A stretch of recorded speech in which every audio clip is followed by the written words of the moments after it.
Hello, thanks for joining in for our Institute for Peak Health webinar. Today we're going to be talking about stress and immunity, and we're going to learn all about how stress can really derail our health and all kinds of stuff. So thank you for tuning in.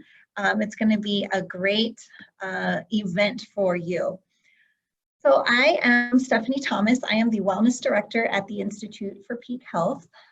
We are located in San Antonio at Blanco and 1604. That is a picture of our building there. So we actually practice something called functional medicine.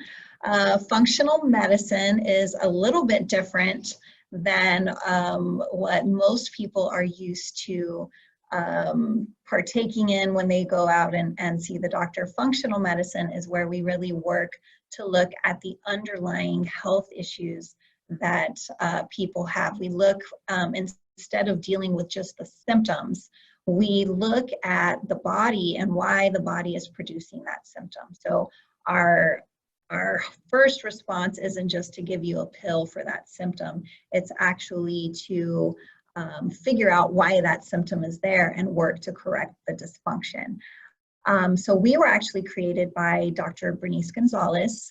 She founded VitaLife Wellness Center, and then a few years later, she founded the Institute for Peak Health, because her mission is to bring functional medicine and this type of practice to the masses. So Institute for Peak Health is the sister company, and basically what we do here is just a little bit more in depth. We work more closely with people. We have more of an individualized approach to really help them get on the right foot when it comes to getting their health back or optimizing their health or whatever it might be that they are looking to do in their life. So this is a little bit about our team. So that is me there, the Wellness Director. We also have Dr. Kat. Dr. Kat is our naturopath. She does a lot of work with nutrition, herbal medicine, and things like that. And then we've got Valerie, who is our client care coordinator extraordinaire. So she actually will be the smiling face that you see if you come in, or if you call us, she will be that person on the phone. We don't have the phone tree and, you know, press 1 for this and 2 for that. It's a very close family type of a team here. So that's us. So please check out our website. We also have Instagram and Facebook. If you would like to follow us there, you'll get lots of great health tips. Let your friends know. We love referrals, and we're always posting things that are really good and informative. So what we're going to cover today in the webinar, we are going to cover COVID-19 a little bit. I know we're probably tired of hearing about it, but there are some updates. It's still a very timely topic. A lot of people still have questions about it, so we will breeze through that a little bit. We're going to talk about America's healthcare crisis and whether you think we were in a healthcare crisis before COVID-19 came around or not. We'll talk about that. Of course, our main topic is immunity, stress, and hormones. So you'll learn lots about that today. And then, of course, how to protect your health naturally, what you can do to take action now. And what we are offering today is a complimentary 15-minute phone call with me so that we can go over your health concerns. And then you'll also receive our free immunity hack guide that we will gladly send to you when you book your call with me. If you want to take that information down, we have a link there for Calendly where you can actually go in and book your own time, your own date and time for that call. Or at any time you could text or call us at 210-488-8841. And the lovely Valerie will take care of booking that call for you. So jot those down. You can do that at any time. We will put those back up on the screen a little bit later as well. So COVID-19, we'll go over signs and symptoms. That has changed a little. At-risk populations, that also has changed a little since we first started dealing with this virus in the United States. We'll talk a little bit about flattening the curve and, of course, how to be proactive. So symptoms of COVID-19, we originally just had fever, cough, and shortness of breath. But now that we've had a little more experience with it, we're seeing a little bit more of a little more diverse range of symptoms. So now the CDC is stating that the symptoms can appear about 2 to 14 days after exposure.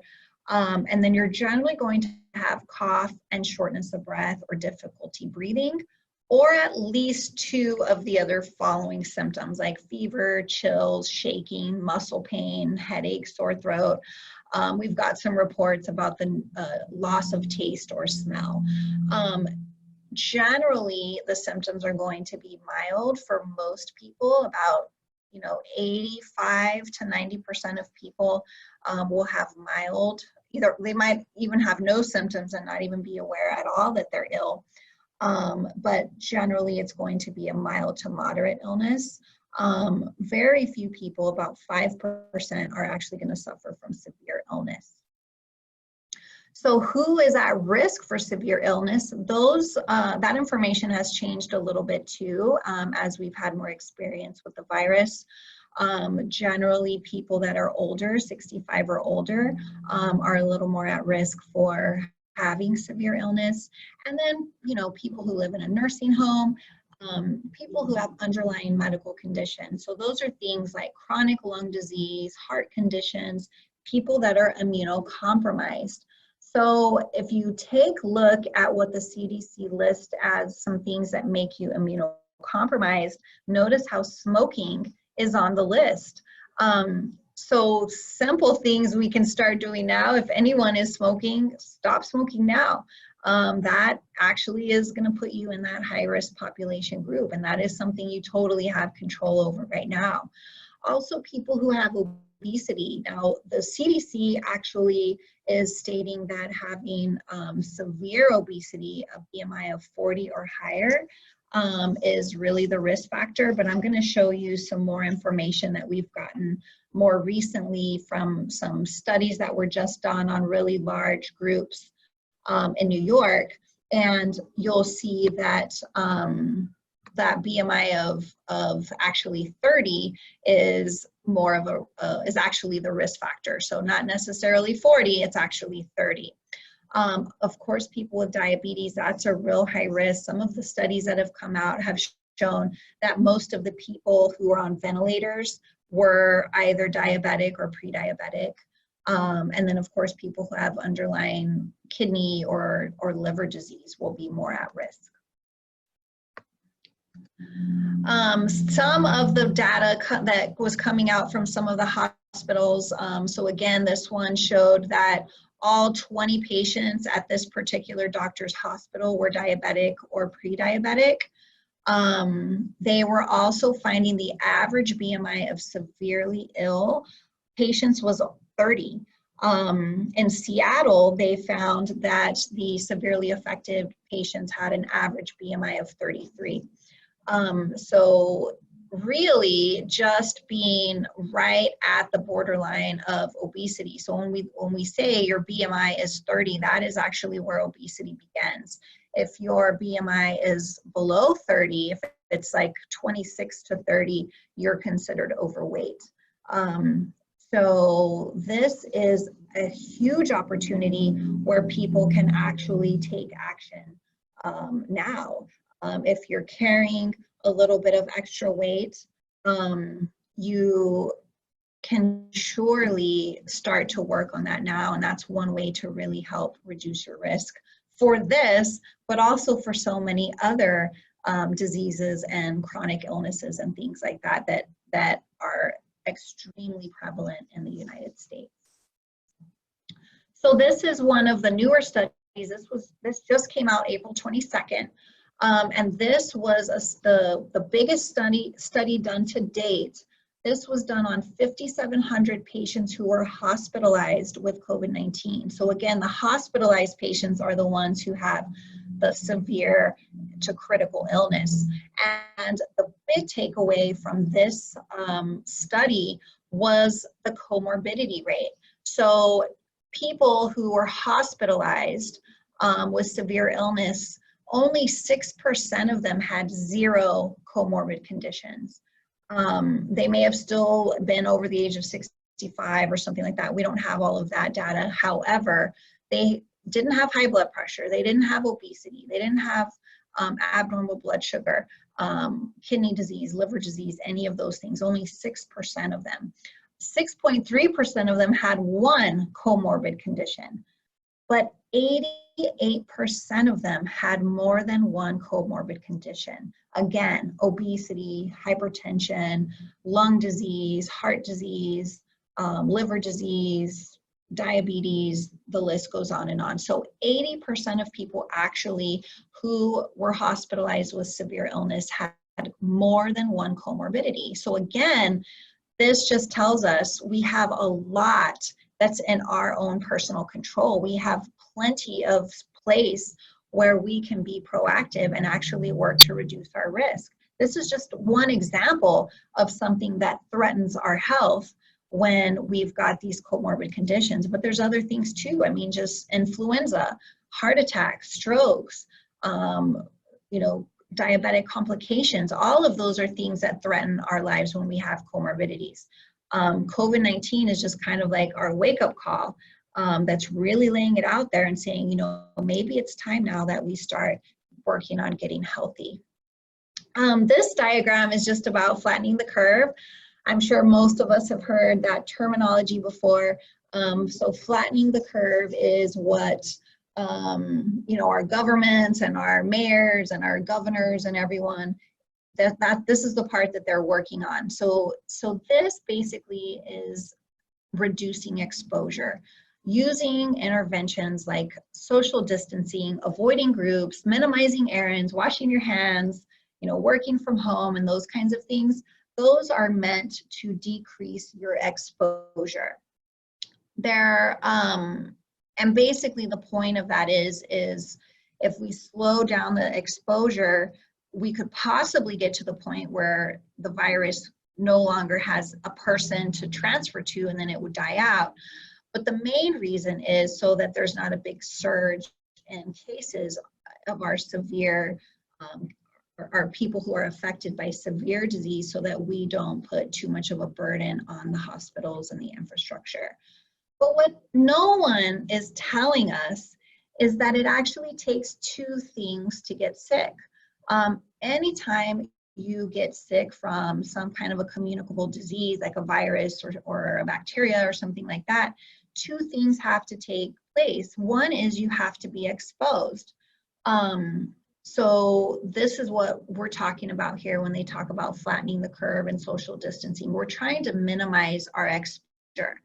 However, the second thing you must have in order to get sick is to be susceptible. Only those who are susceptible are going to get sick, and only those that are susceptible are going to have severe illness. This is the whole second part of this whole crisis that no one is really talking about. No one's educating people about your susceptibility and all of the things that you have under your control right now to help improve your susceptibility risk. So you have control of this aspect of it now. Like, well, we don't have control over the rules that they give us and not being able to go places and those kinds of things. We don't have control over that, but we have so much control over the things that we do for ourselves, over the way that we take care of ourselves and our health. And that can actually be a very powerful thing to reduce our risk for getting COVID-19 or from getting a moderate or severe illness from it. So I kind of want to bring some hope.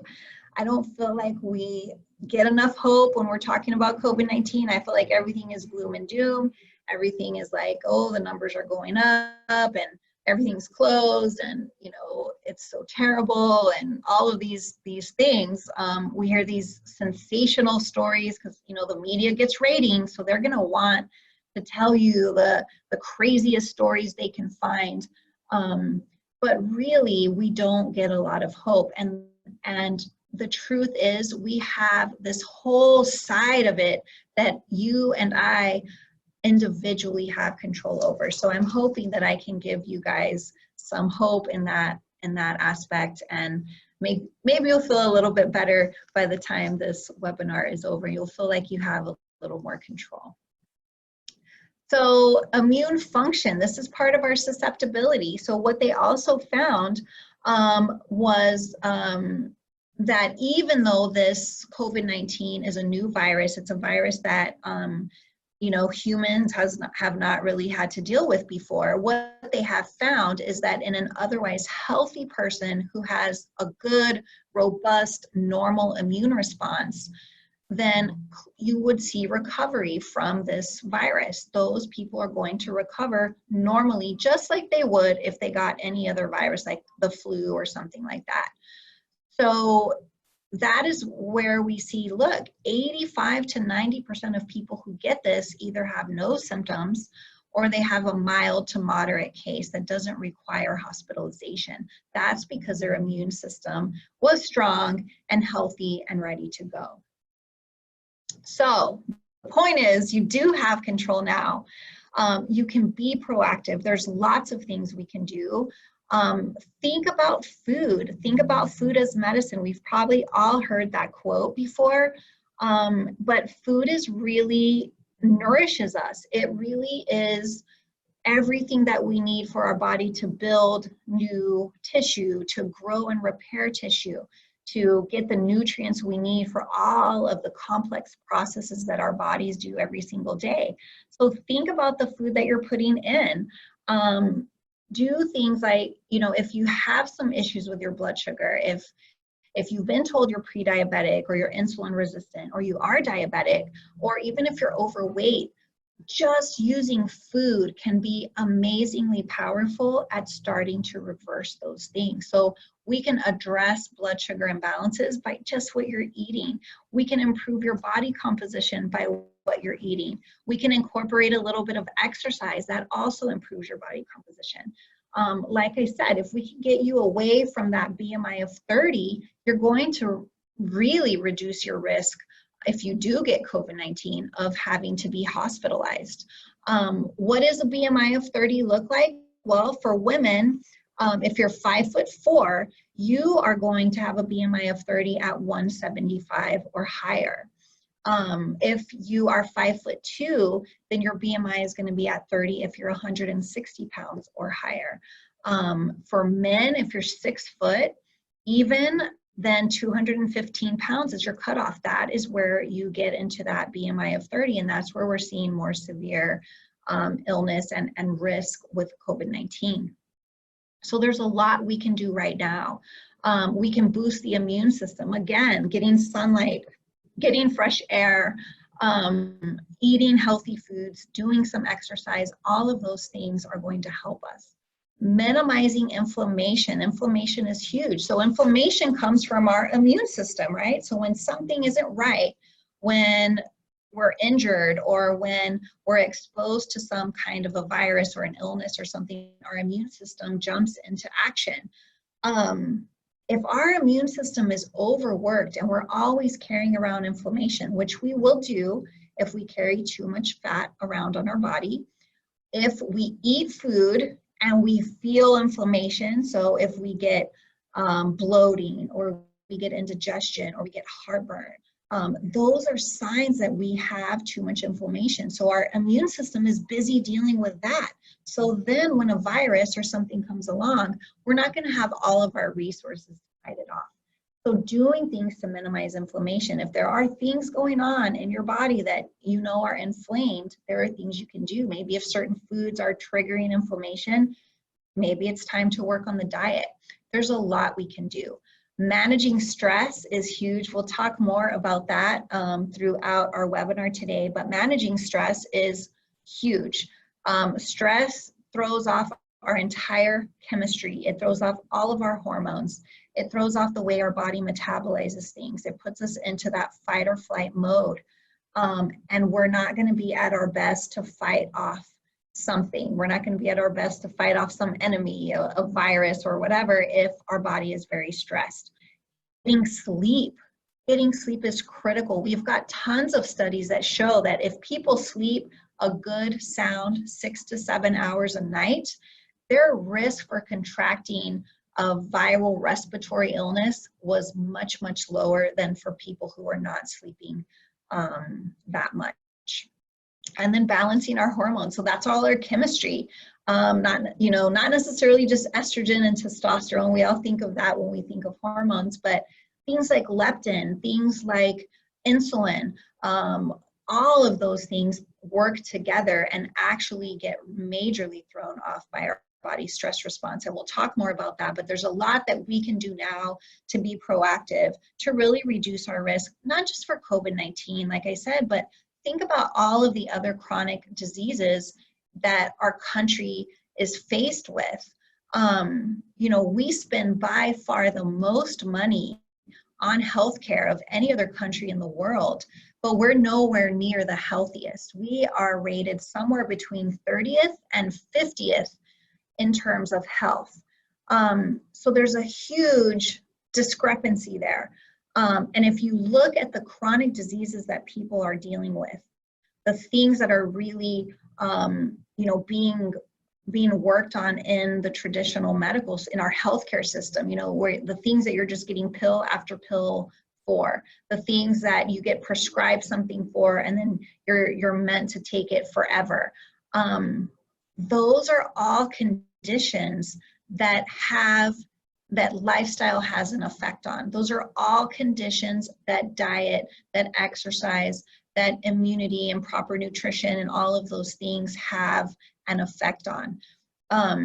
So that's a big opportunity that we have. Like I said, we can do all these things to improve our risk for dealing with COVID-19, but we can also do all of these things to improve our risk for things like heart disease, which is our #1 killer, or diabetes, or cancer, autoimmune disease, all of those other debilitating illnesses that Americans deal with.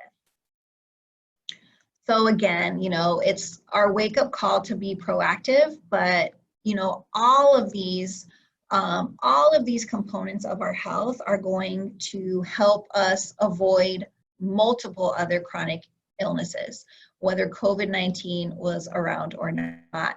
So these are what we call our foundational pillars of health. So I've worked in the healthcare system for 20 years. Half of that time I worked in the traditional system, and the traditional system meaning what most people are accustomed to. Your blood pressure's high, you go to the doctor, they tell you it's high, they write you a pill, you take the pill every day. There's never an expectation that you're going to get off of the pill. That's it, you're just on it. You've got high glucose. Okay, well, here's a pill for that. Come back and check your labs in 3 months. And there's never really an expectation that you're going to stop taking that pill ever. They might have some time to counsel you a little bit on your diet, but in general, it doesn't really work in that system.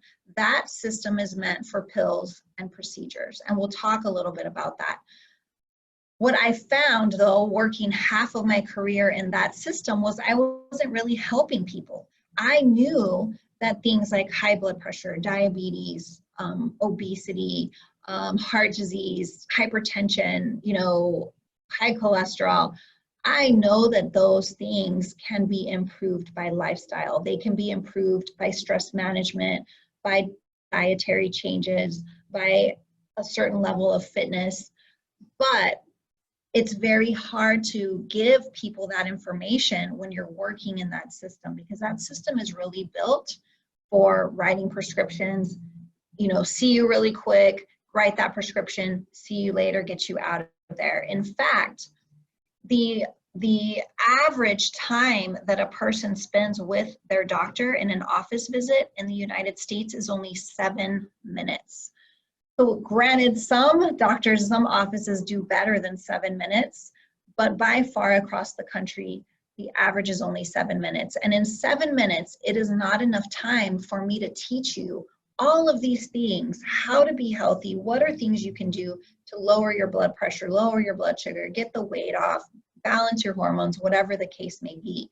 But it's the perfect amount of time to write a prescription, give it to you, and tell you to come back in a few months and we'll see how you're doing.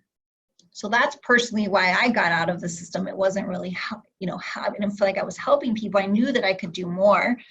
But it boils down to these health pillars: nutrition, what we're putting in, digestion and detoxification, making sure our digestive system is breaking down the food that we're eating, we're assimilating the nutrients, we're getting rid of waste. Our body's chemistry, this is things like your hormones, your neurotransmitters, your insulin, your thyroid hormones, your estrogen, testosterone, and all of those things, how they work together, your cortisol, that's a big one we'll talk about today. But that also needs to be in balance, because that can be very, very potent at throwing other things off, at making you gain weight uncontrollably, making you lose weight uncontrollably, making you moody, all kinds of things.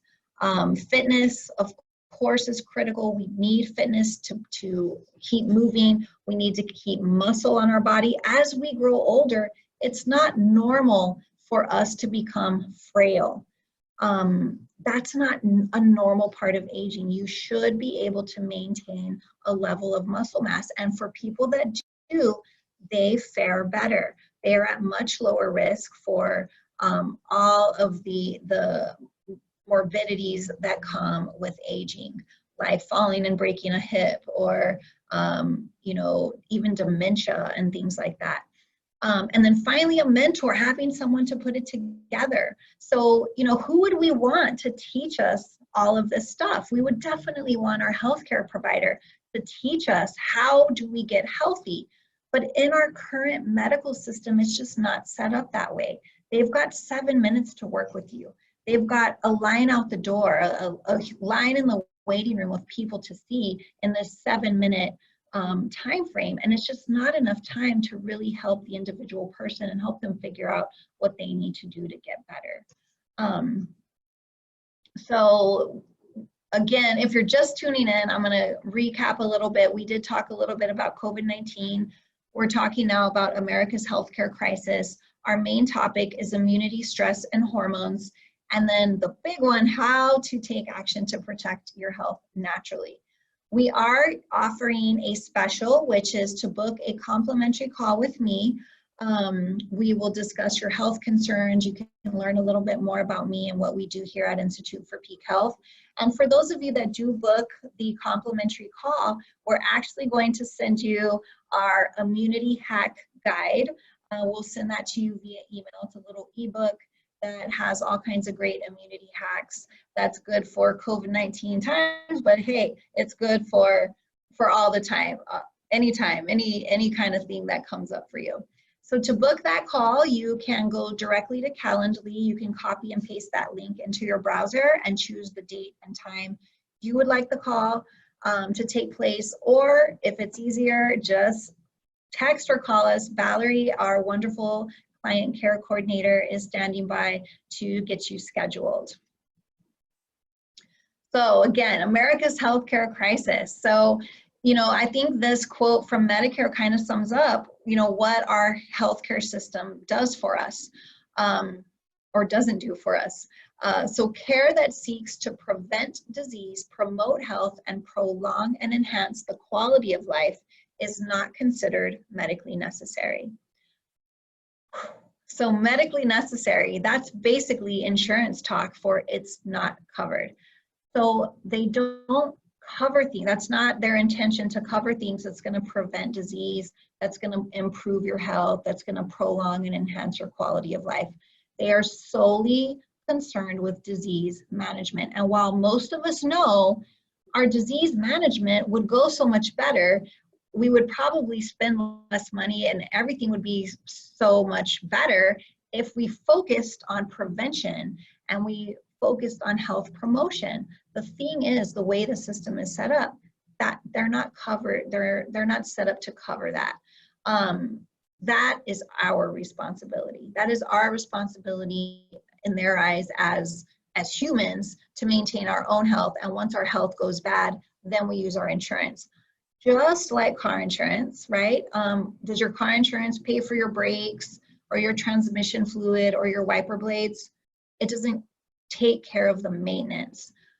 Your car insurance takes care of the catastrophe. It takes care of the car accident. You know, you run into a pole or something, you get into an accident, it's going to cover that.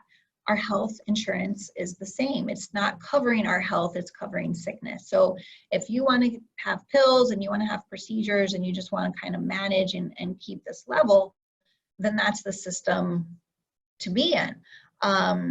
If you want to do things to be proactive, to promote your health, to prevent disease, then that's a whole other side of it that they just don't cover. And that's really why we're in the mess that we're in, because now we don't have anyone to teach us how to do those things. We want our doctors to do it, and I'm sure that they want to. I know that when I was working, I wanted to help people in that way. It was just my hands were tied in that system, and I didn't have the time or the resources to really be able to do that. So that's where we come in. That's where the Institute for Peak Health comes in, and that's where Dr. Gonzalez's mission has come in. So we've also got a lot of wrong or lacking information out there too, right, guys? So this is just kind of a funny example of wrong or lacking information. But, you know, maybe you're there at 2 a.m., you've got the TV on, and then you see the infomercial for the ab blaster, and, you know, it's a little contraption you sit in and you kind of bend. And you think, I could do that. I want a six-pack.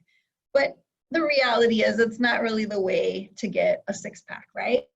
The reality is, yes, you know, there are things we need to do for fitness. That's not one of them, but we're kind of bombarded with wrong or lacking information. So there's a lot of confusion. Is the egg good? Are eggs good for us? Are they bad for us? You know, does Cheerios and oatmeal really lower cholesterol? We get a lot of our information like that from advertising, from TV, from, you know, commercials. So there's a lot of that to decipher through. So really having someone, a healthcare provider that can work with you specifically on this stuff is really the way to go in this situation, because like I said, the current healthcare system is just interested in writing that script, seeing you real quick, just keeping you kind of stable, unhealthy, chronically ill, but stable instead of healthy and flourishing and that kind of stuff. So we get to the point where we've got to ask ourselves, what path are we going to take?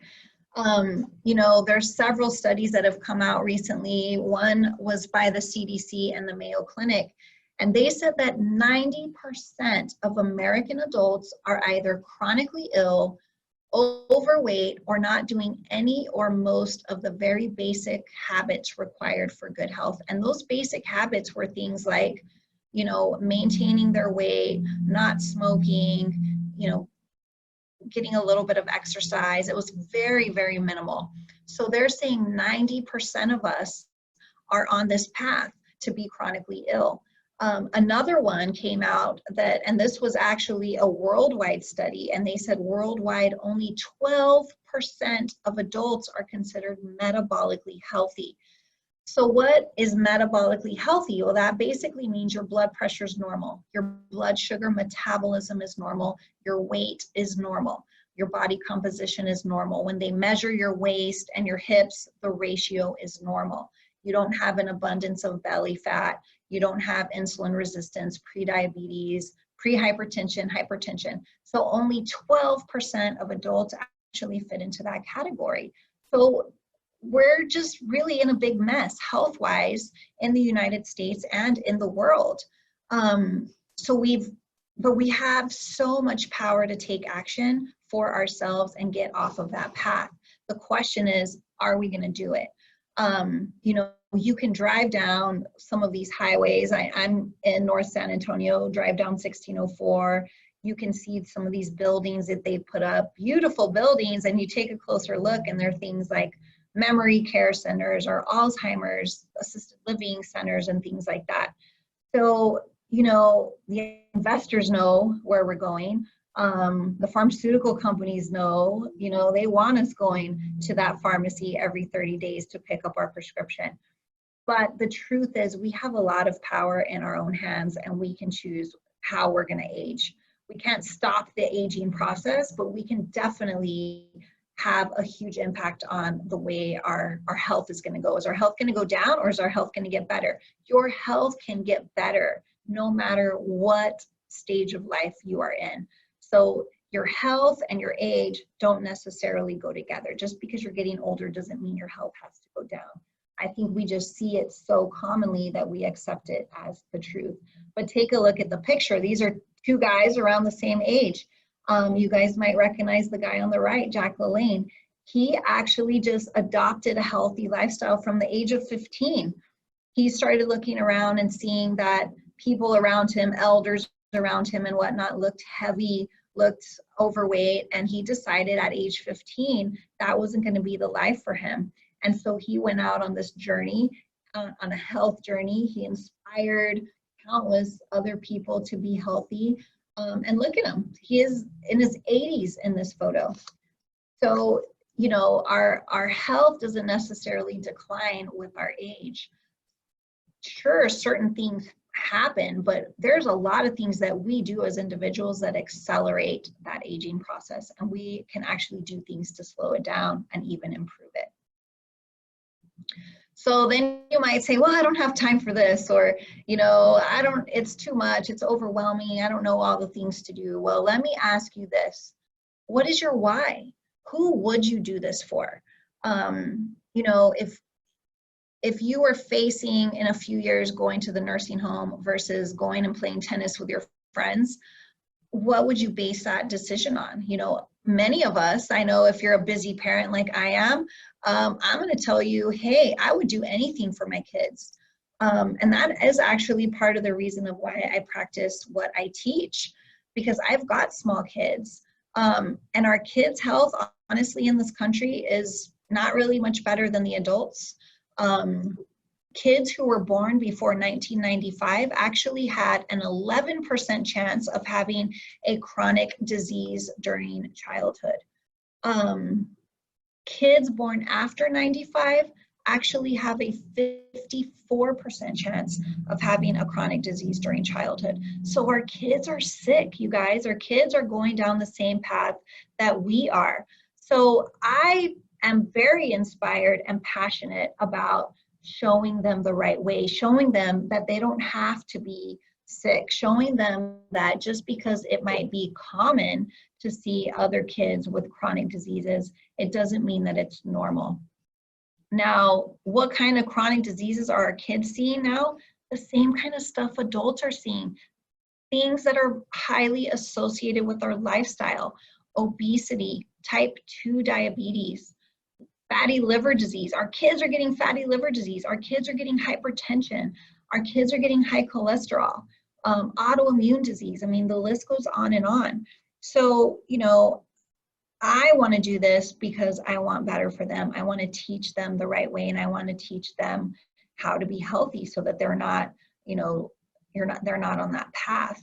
I also had my kids a little later in life. So, you know, I don't want them to have to take care of me. I want to grow older in a healthy way so that I can have the best chance at being there with them and participating in life with them, and not being a burden to them. The other photo is my husband, who also had an amazing health recovery by working on his lifestyle. And actually, he actually was able to avoid spine surgery just by doing lifestyle stuff. I won't tell you his whole story, but you know, it was amazing, and it's just more inspiring to me and makes me even more passionate about what I do. The other photo is my eldest stepdaughter, who here was graduating from A&M with her degree in public health, and she has since transferred to the Health Science Center, and she's in nursing school. So I'm a big role model for her, but I want her to know what's going on in our healthcare system. So if she's going to work in the part of our healthcare system that really, really works, like trauma, emergencies, I mean, our healthcare system is awesome. We are blessed to live in a country where if you get in a bad accident, they can send a helicopter to pick you up and take you to the trauma room. We have so many technologies that we can employ for those kinds of things. And that's where it really works. It works for emergencies, for traumas, for things like that. But for our chronic disease management, that is lifestyle, you guys. And I don't want her to get out, go through all this schooling, get out of school, and then realize, like I did, I'm not even really helping people. If she wants to stay in trauma or acute care or something like that, then she'll be great. But if she wants to get out and help those of us who are just chronically ill, the 90% of us, then she's going to have to do what I did and keep learning, invest more time, invest more money in studying and learning what it takes to be healthy. Why else am I so passionate? What else is my why? Probably my biggest why is because I used to be sick too. I actually have my own story about being chronically sick. And I was going down a path to no man's land, you guys. I was going down a path in a very dark place before I found functional medicine. And I can honestly look back and say that functional medicine completely changed my life. In fact, I think it saved my life. When I was 18, I was in college. I started getting heartburn. Seemed harmless. I took some over-the-counter medication, and it helped, but it kept coming back. So I went to see the doctor, and they prescribed me a medicine like Nexium, a PPI, we call them. So I started taking that, and guess what? My heartburn went away. So I continued to take it. I went back for my follow-up. He said, okay, fine. If it's working, just keep taking it. Here's refills for a year. So I took it. If I ever didn't take it, my symptoms would come right back. So I stayed on it. And it was refilled year after year.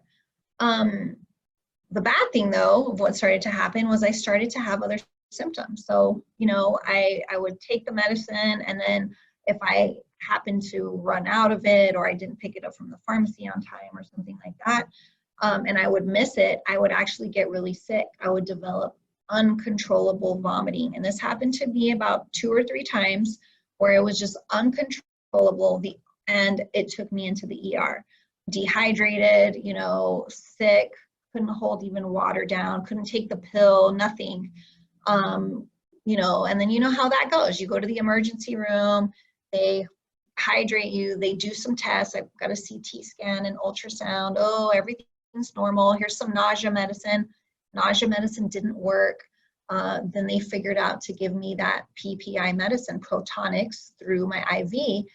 And 20, 30 minutes later, I was good as new. No more vomiting, felt better, and could go about my way. Of course, a couple weeks later, I get the bill in the mail for, $3,000 or $4,000 ER visit because I skipped my PPI. So I learned a hard lesson there. And, unfortunately, my lesson was don't stop taking the pill. So I kept taking it year after year. Doctors just kept refilling it for the year. And after a few years, I got to the point where I was really starting to struggle. I started having all these other symptoms. I started feeling really depressed. I started having trouble sleeping. I started gaining weight. I was having some anxiety. I was, not really doing well. Again, go to the doctor. Oh, you're under a lot of stress. You're in school. Here's a prescription for an antidepressant. So I started taking that. I didn't get any better. I go do my follow-up. Oh, well, you must really be depressed. So here's take 2 antidepressants. I was on birth control. I was on this slew of medication, and I was not getting any better. In fact, my health was deteriorating before my eyes. I was, 26, 27 years old on, 4 prescription medications and getting worse. The tipping point for me was when I started to have a lot of anxiety, and I went back to the doctor, and their answer was, oh, you need to take this anxiety pill 3 times a day. And I was in school, I was working, and I knew that medication, it's like drinking a giant margarita. I knew it was going to make me feel extremely tired. How would I possibly take that pill 3 times a day and still be able to work and go to school and all of that? Like, I knew that that was going to be impossible. So at that point, I knew I had to figure something out. I was every day clawing myself out of bed, trying to make it through the day. I had no motivation. I had nothing inside of me. I didn't want to hang out with my friends or my family. I just wanted to get through the day and go to bed. I was really in a bad place, you guys. And so what I did at that point, I knew that there was no way I could take an anxiety medicine 3 times a day. And I already knew everything else they had me on wasn't helping me. So I found another doctor, and my concern, I had gained 40 pounds. I was depressed. I was tired. I was not sleeping at night. That was my concern. Her concern was the fact that I had been on that PPI medication for my acid reflux for 12 years by this point. That was her concern. And she said, you know what? That's way too long to be on this medicine. It hasn't been approved that long. We don't know the safety status of being on that medicine for so long. So that was the first thing that she worked with me on. And what did we do? She told me to change my diet. I started studying and learning. I changed my diet. I weaned off of it. It took me about 2 months, but I was able to completely come off it without any ER visits or anything like that. And the main thing that I did was change my diet. It was amazing. So I went back and I was like, okay, wow, that's better. But I still have all this fatigue and depression and all these other things. So again, we started to work on things. We tested my cortisol. We tested my stress hormone. We started to work on that. And I was able to start weaning off my antidepressants. I started to have more energy. In about 5 months, I lost the 40 pounds that I had gained. I was able to get out of bed. I was energetic. I was back to my old self again. And I actually, when this happened to me, I didn't remember who I was. But when I started to come out of that fog, I was like, oh my goodness, I am that same girl that I was when I was 18 or 20 years old. She's back. I had been someone else for like a 12-year time span and didn't even realize it. So it changed my life, finding functional medicine. And, I was able to get off all the medications. I was able to completely turn everything around. And that story, you guys, ended 10 years ago. So I have been 10 years away from that big mess, and on the path to health. So the most amazing thing is, this is where we are now. If you would have come to me, from the future and told me that this is what I had to look forward to, I would have never believed you, because I had no energy, I had no fire inside of me to even go on. So to tell me that I would be where I am now, and I would have these crazy fun kids who, are amazing, and I would have a partner in life and all of these things, I would have never believed you, because I didn't even have the strength to get out of bed. So that's my big why I do what I do. I feel like I had to travel that road to find my purpose in life. And I know that when we're sick, regardless of what's going on in our health, maybe we're not sick, maybe we just don't feel good, maybe we're just fatigued, maybe something's just not right, or maybe we are diabetic, or maybe we are on 10 medications, whatever the case may be, we all have the one thing in common, and that is one, that we feel hopeless. We feel like we're out of control. We don't have control over the situation, and we have a lot of anxiety about the future. What's going to happen? What's going to happen if I keep doing this, or I can't go on like this? No matter what your struggle is, that is that one common theme that we all have. I have been there. I was there, and I can say that, that helped me find my purpose. Back then, when I was in that mess, I had no idea what my purpose was. I was just floating through life, trying to get through the day, trying to get out of bed. I mean, it was every single day was a struggle.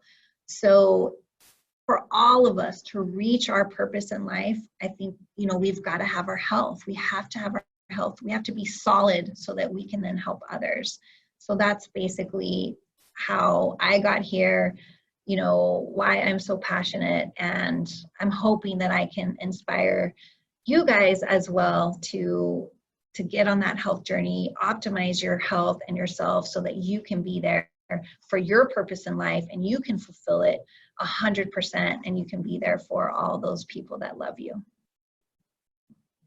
So let's talk quickly about our pillars of health. Nutrition, of course, is one of them. We must have our nutrition. Food, the definition of food is that which is eaten to sustain life, provide energy, and promote the growth and repair of tissues. So the food we're putting in is important, right? So when you think about food in this way, can you also think about maybe some things that maybe we eat that we shouldn't eat? Maybe food that doesn't really quite fit this definition, like, I don't know, Twizzlers or Doritos or something like that. So we are, you know, we have access to a terrible amount of processed food, and those foods honestly are not going to give our bodies what it needs to be healthy. So even just thinking about food from that perspective, I think can help people make a better decision about what they're going to eat.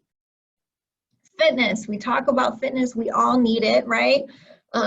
Sometimes I'll ask people, are you exercising? And then they'll tell me, oh, well, I'm walking the dog. Well, hopefully they're not walking the dog like this. And hopefully this is not how we're going to have to walk the dog if this COVID situation keeps going on much longer.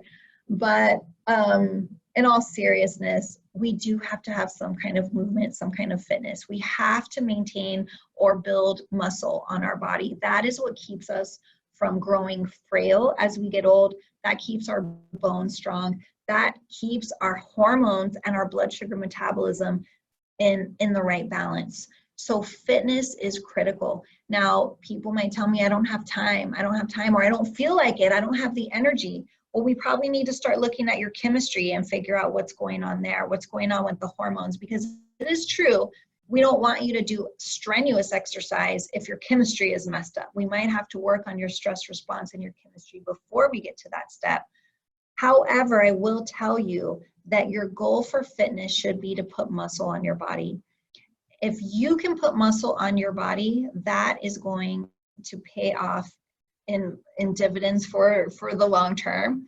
And it really doesn't take a lot of time. If you are doing specifically what you need to do to build muscle, it can take 25 to 35 minutes a couple of times a week. So I'm sure that most people can say, you know what, if putting some level of fitness into my life is going to keep me out of the nursing home, or is going to allow me to continue to, you know, get on my hands and knees and play Legos with my grandkids, or it's going to allow me to travel to Italy and go on all of the walking tours, whatever your destination in life is. If you can just invest 25 to 35 minutes a few times a week, that is all that it really takes if you're doing it the right way. So I think, again, we're back to wrong and lacking information, and people think, oh, I have to have a gym membership. I've got to go to the gym 2 hours. I got to do this and do that. But the truth is, if you're doing the right thing, it doesn't take a lot of time. Digestion, our digestion and detoxification is one of our other pillars of health. So we've got to have that in line if we want to break down the nutrients from our food. So we already said nutrition was our pillar, an important pillar. That's how we get all the tools that we need for all the body processes that we have going on the inside. But we're not going to be able to utilize that nutrition if our digestion is not right, if it's inflamed, if every time we eat we bloat, or we get indigestion or heartburn, or we have IBS, something is not right, you guys. That is one, it's going to tire out your immune system. But number two, you're not going to be getting all the benefits that you can be out of your nutrition. Additionally, why is digestion so important? Well, 70 to 80% of your immune system actually lies within your digestive tract. So your digestive tract does so many things. It helps you metabolize hormones. It helps you with your metabolism, with your blood sugar regulation, with your immune response. I mean, the list goes on and on and on. But it directly is related to your immune response. So when we talk about threats like COVID-19 or influenza or, you know, other kind of illnesses like that, our digestion is really our front line. In fact, when we eat food, this is just one way that our digestive system is so active in the immune system.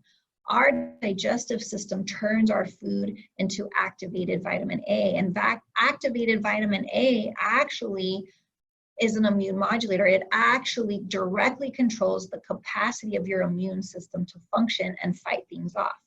So digestion and detoxification is critical. Then we've got our chemistry. Our chemistry is our other, one of our other health pillars. And so we got to talk about stress, right? And how does stress mess with our chemistry? Well, we've got lots of stress. I like to define it because sometimes when we say stress, we think like, oh, working too much or family stress or something like that. And quite frankly, a lot of people will tell me, oh, I don't have any stress, I'm retired or whatever. But the truth is, none of us are completely without stress. You might be blessed to not have to worry about some things that other people have to worry about. But the truth is, we're always under some level of stress. It's when that gets out of control that really throws our chemistry off. So we've got physical stressors. We've got, maybe an accident or a sprained ankle or something like that. We've got chemical stressors. Those are some things that are in our processed foods. High fructose corn syrup, major stressor that actually is toxic to the liver. Chemical stressors like air pollution. The American Heart Association actually lists air pollution as a non-modifiable risk factor for heart disease. And then we've got emotional stress. So this is where all the other stuff comes in, right? Work, long hours, relationships, social media, listening to the news all the time, listening to those COVID numbers all the time. All of those things actually elicit a stress response. They elicit a chemical change in our body. So we have to do things to try to limit that or to try to control it. We have to do things that are gonna, like take stuff out, take the processed foods out that are burdening the liver. Maybe set distances with social media or with, certain people that just wear you out, or, saying, sorry, like after 5, I'm not gonna check my work email, or turning off the news, maybe only allowing yourself to watch news for, a small amount of time, because those things trigger a chemical response in our body. And then what happens when we get that chemical response, then we start getting signs of unbalanced hormones. And there's tons of signs. I'll just go over a few. One being night sweats, not just for women, men can get those too. But night sweats can be very uncomfortable. I've had patients tell me that they go to bed and then they wake up at like 3 a.m. and are completely drenched and have to change their clothes and their bed sheets and everything at 3 a.m. when they should be getting their good restful sleep. So it's very disruptive, and it will actually, if you're not sleeping because of it, then that is just going to perpetuate the whole situation to continue. Hot flashes, another sign that our chemistry is off. Women and men can both have hot flashes. And again, it can be very uncomfortable. I've had people tell me that they're at work and they're in a meeting, and then suddenly they just get this heat that comes up over them, and then their hair gets all wet, and it's embarrassing because then other people, of course, know, oh, that something's going on with your chemistry.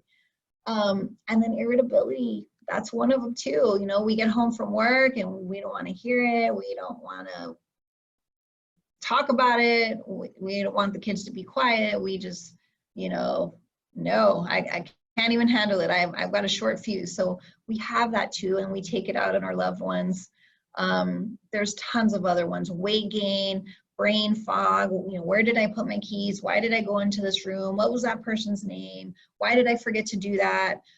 Insomnia, trouble falling asleep, staying asleep, or both. And then fatigue, of course.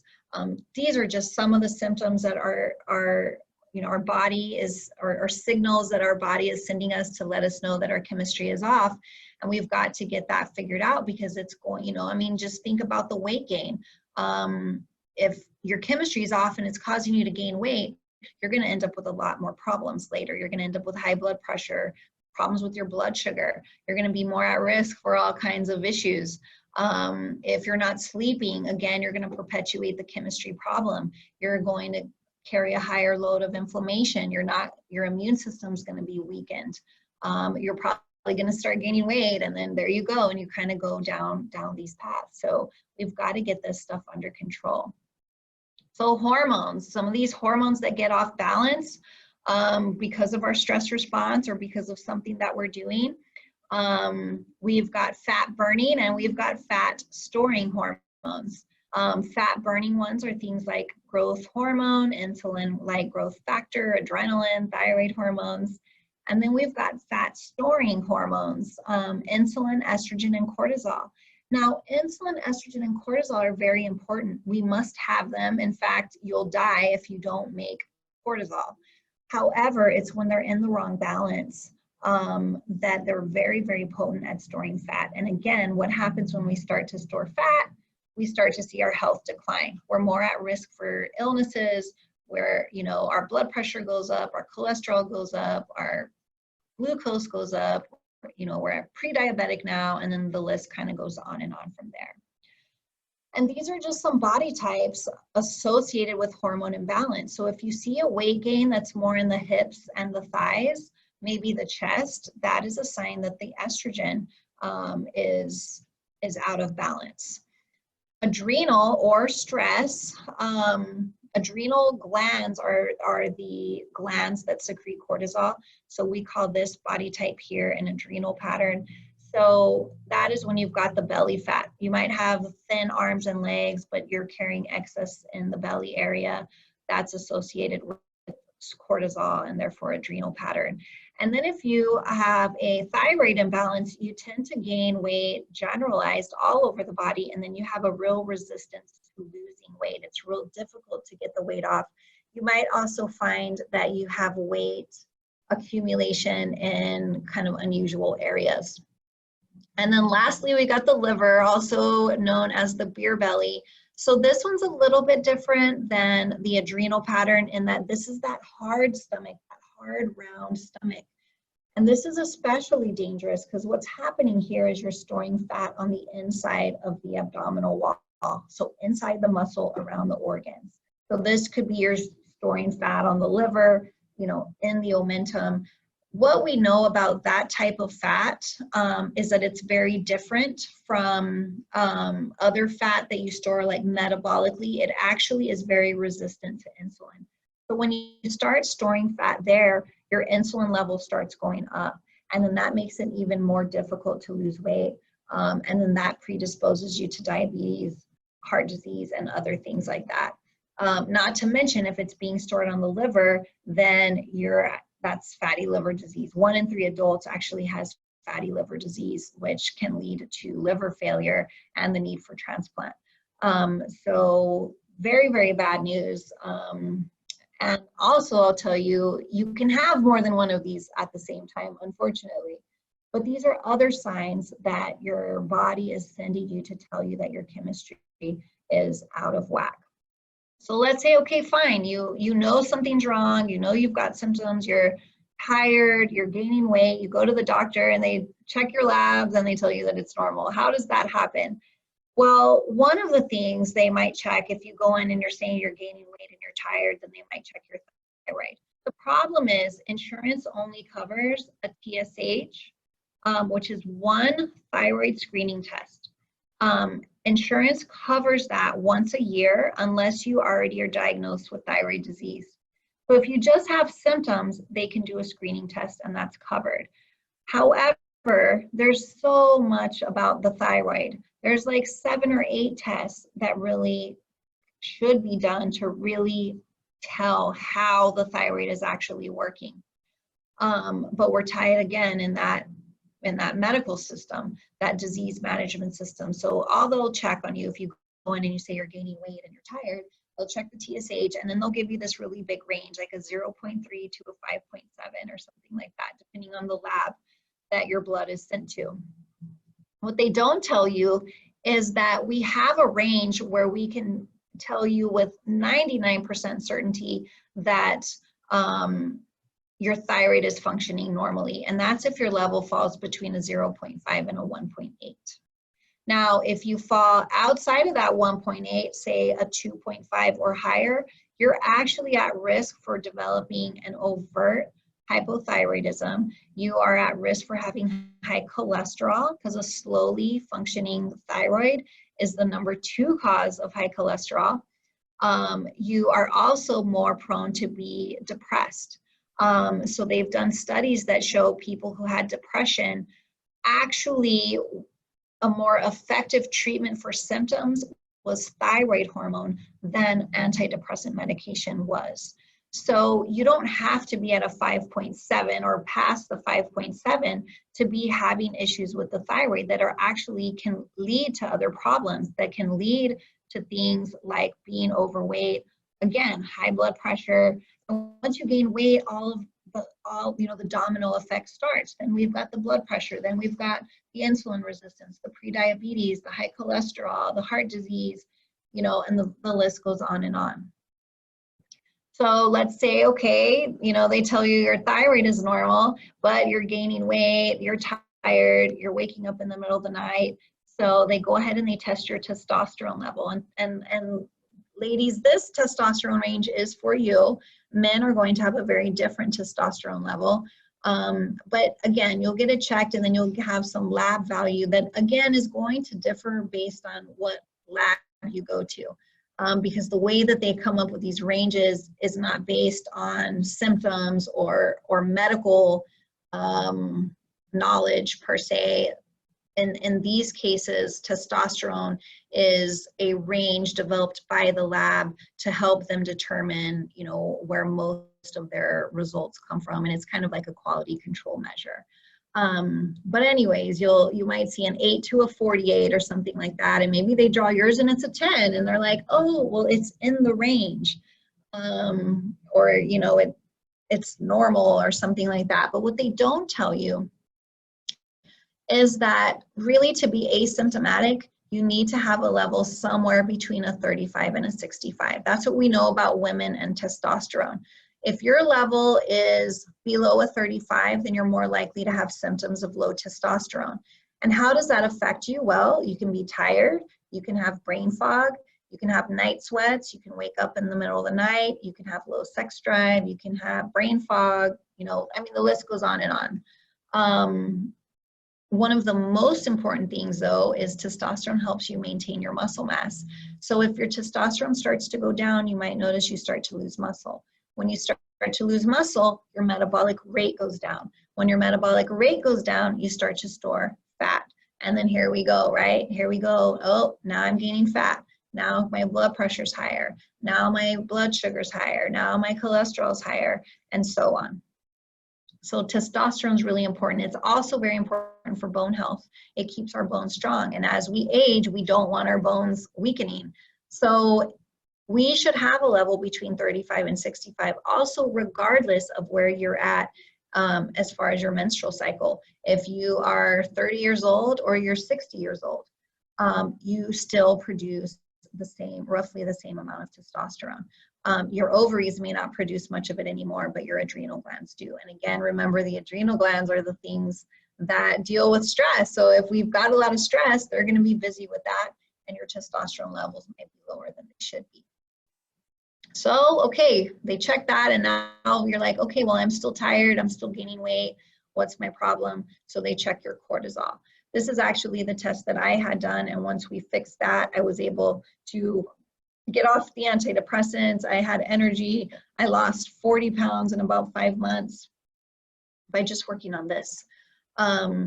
So cortisol should be higher in the morning and then lower at night.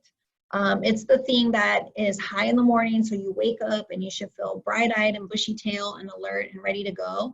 And then it should slowly go down so that at the end of the day it's low, so you can sleep and get your restorative sleep cycles in. So if they check your cortisol and they, like normal, you know, most labs, we always check in the morning. They just check it that one time in the morning and they're going to say, oh, well, it's normal. Your cortisol is normal. Nothing's wrong with you. I don't know why you're tired and gaining weight and not sleeping and whatnot. But had they tested the cortisol correctly, because we're missing a lot of information there, right? This is what they would have found. So to really assess cortisol properly, we have to do it 4 times throughout the day. Now, one of the other problems with cortisol testing, again, is your morning cortisol blood draw is going to be the one that insurance may or may not cover, but it's a screening test for Addison's disease or Cushing's disease. It's not a diagnostic test to tell us what your stress response is doing. So again, we're limited by insurance and what they're going to allow us to cover, which is why we miss a lot of the story when we're working in traditional medicine. But when the way I do it, I test the cortisol 4 times. And then if I would have done that in this case, you would see, oh, well, your cortisol is normal like at 8 a.m., but then it's just on this very steep downward slope there. So no wonder if cortisol is the thing that makes you feel energetic and bright-eyed and alert and have focus, and it's crashing on you as soon as you get up in the morning, well, then you can see where the problem is. So what do we have to do? We've got to address each of those pieces, right? We've got to put them all together so we don't leave anything out.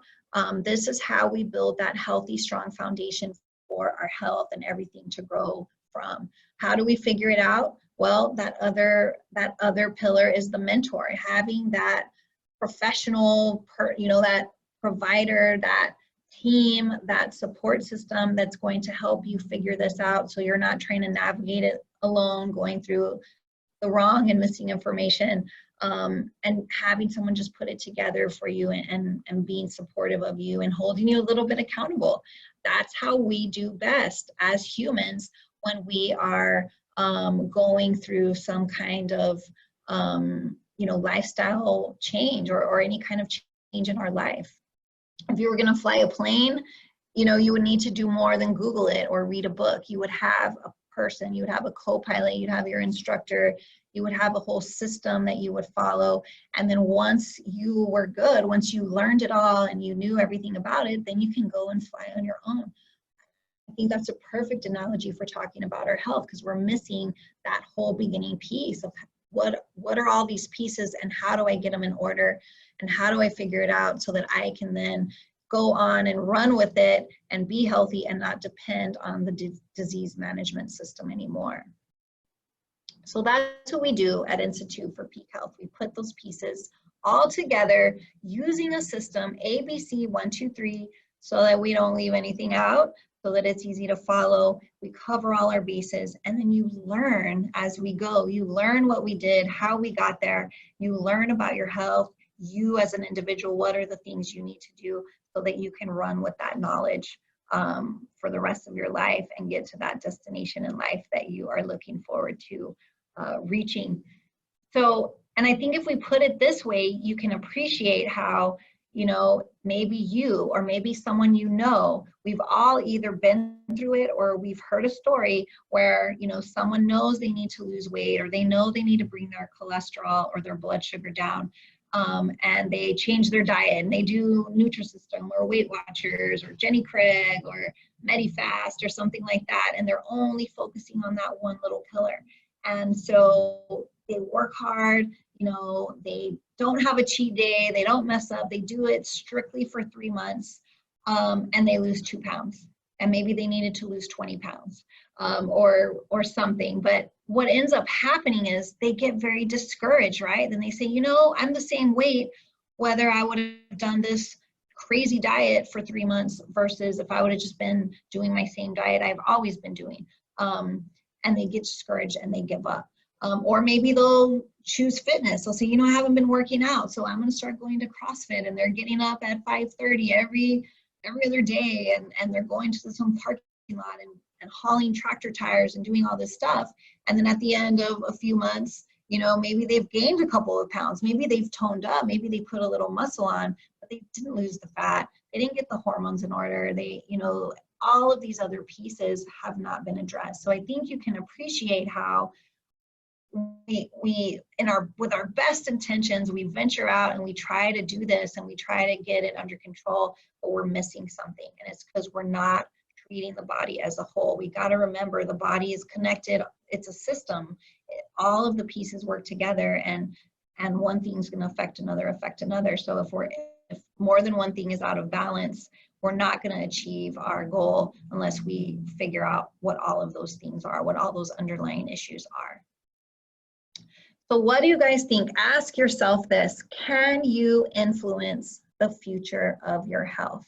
Or are you just destined to be on that road that the CDC and the Mayo Clinic says that we're on, where 90% of us are going to be overweight, chronically ill, 70% of us are going to end up in the nursing home or whatever? Absolutely, we have the power to influence our health. We have the power right now. What do we have to do? Well, we've got to order the right tests. We test, don't guess. Really determine what the true underlying cause is. Figure out exactly what's going on and work at that level. Not just bandage you up with Band-Aids. Not just cover up a symptom for every little thing. We really have to go deep, figure out what those root issues are, and correct the dysfunction. Don't just take a pill to lower the cholesterol. That's not the whole story, guys. Heart disease is more than just your LDL. It's way more than just your total cholesterol number. So just taking that one pill is not really addressing the whole issue that's going on if we're worried about heart disease. Or if your blood sugar's high and they put you on metformin, okay, so your blood sugar is going to be lower, but we're still not addressing that underlying dysfunction. You're still diabetic. So we've got to dig down and correct the dysfunction. Otherwise, your health is not going to get better. Address the body as a whole, like I said, using a systematic approach, so we don't leave anything out. We cover all our bases and we get the results that we want. And use mentoring. That way we know what we need to do. Our healthcare providers don't have time. A lot of them don't even have the training. Most of them are not trained at all in nutrition, or they get very, very little nutrition. I know some colleagues of mine in medical school got, zero nutrition curriculum. The most I've ever heard was a full semester. So, they might not have all the information, but nevertheless, they don't have the time. They've got 7 minutes to spend with you.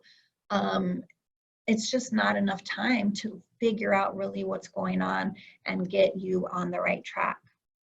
So we've got to get up. We've got to stop procrastinating. That's another thing as humans, and apparently cats are very good at, is procrastinating. So we've got to do that.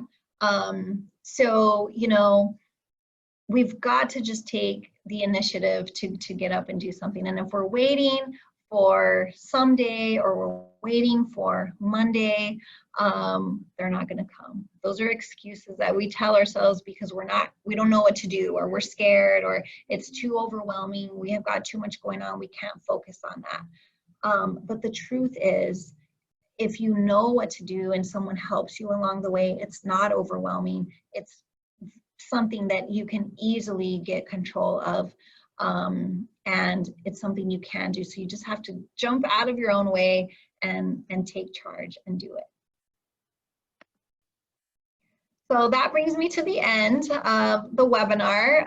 And again, we are offering a free call, a free 15-minute phone call with me. You will also receive our free immunity hack guide via email when you book your call.